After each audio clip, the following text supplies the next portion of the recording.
In the name of international news media, once again, this is Awi Bayari welcoming you to another edition of Public Affairs. We are so blessed and lucky to have with us a very busy gentleman.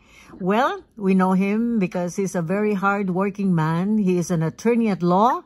He is a real estate broker and a financial business expert.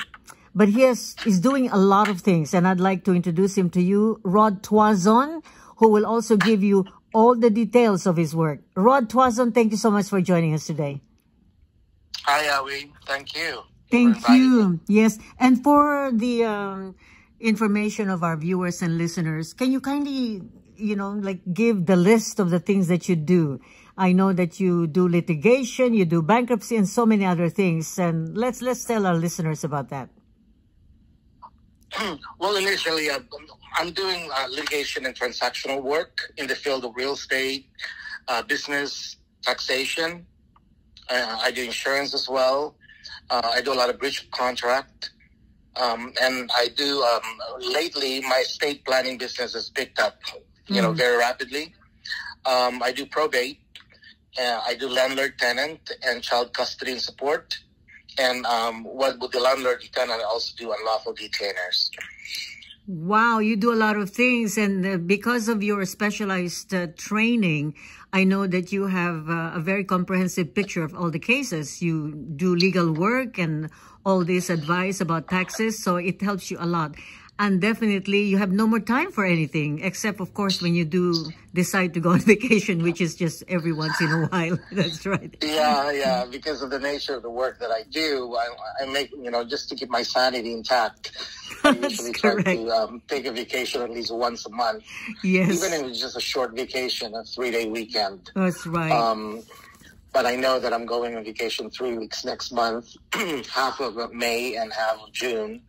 So it's been a very, very busy month for me because everybody wants to take care of their business before I leave. Right. And we're so thankful that you're giving the time to our program. Now, let's start with taxes because it's tax season. Just the general information for our viewers. Who should file income tax returns? Just before I answer this, I just want to put a disclaimer that there is no legal advice that's intended from this interview or any answers that I will provide, and no attorney-client relationship is created. And there's also no guarantee of results based on the opinions that I'm providing. Right. And also that I'm only authorized to practice law in California. So any questions may or may not apply to any situation if you live outside of the state of California. Correct. Yes. So who should file income tax returns? Well, in 2021, this year, if you meet the single status tax filing requirements and you are under 65, you must file if your federal gross income, that's federal gross income, was $12,550 or more. Mm-hmm. And so what are the important... Yes, sorry. If you're 65 or older, you must file if your income was $14,250 or more.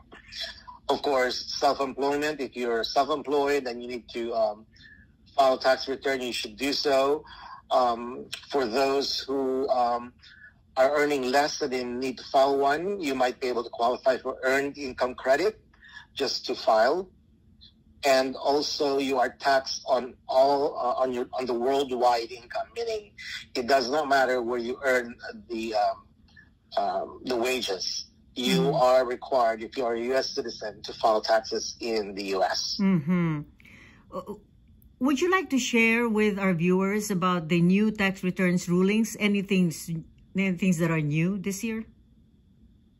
There's not really any glaring new rulings other than the fact that we are still following the 2007 Tax and Job Cuts Act, which a lot of those provisions are going to sunset soon, mostly in 2025.